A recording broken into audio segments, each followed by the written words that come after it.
Un modello di integrazione che si può esportare è quello realizzato nel corso degli anni ad Arzignano, popoloso comune dell'area della Concia, nel Vicentino, dove la concentrazione di popolazione immigrata è tra le più alte del Veneto. Eppure l'esempio di tolleranza, civile convivenza e sicurezza che viene da questo paese di 26.000 abitanti, di cui il 20% stranieri, è tale da aver indotto l'Anci Veneto, su proposta del consigliere comunale Andrea Pellizzari, a contattare l'Anci Calabrese per una proposta concreta di intervento da parte di una task force arzignanese direttamente a Rosarno. Avevo pensato di rivolgere all'Anci Veneto, al presidente Dal Negro, la disponibilità da parte del comune di Arzignano a mettere a disposizione la propria esperienza, i propri uomini, i propri mezzi per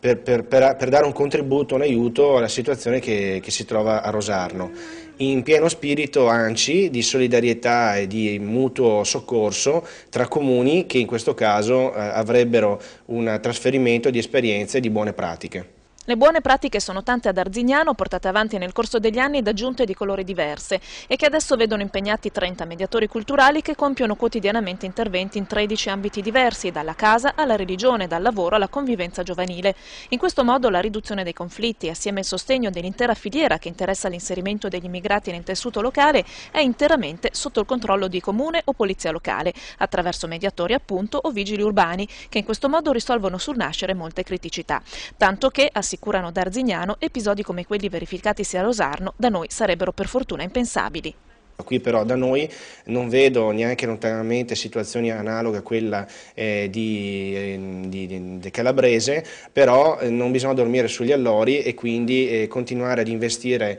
in sicurezza, in accoglienza, ma soprattutto in diffusione del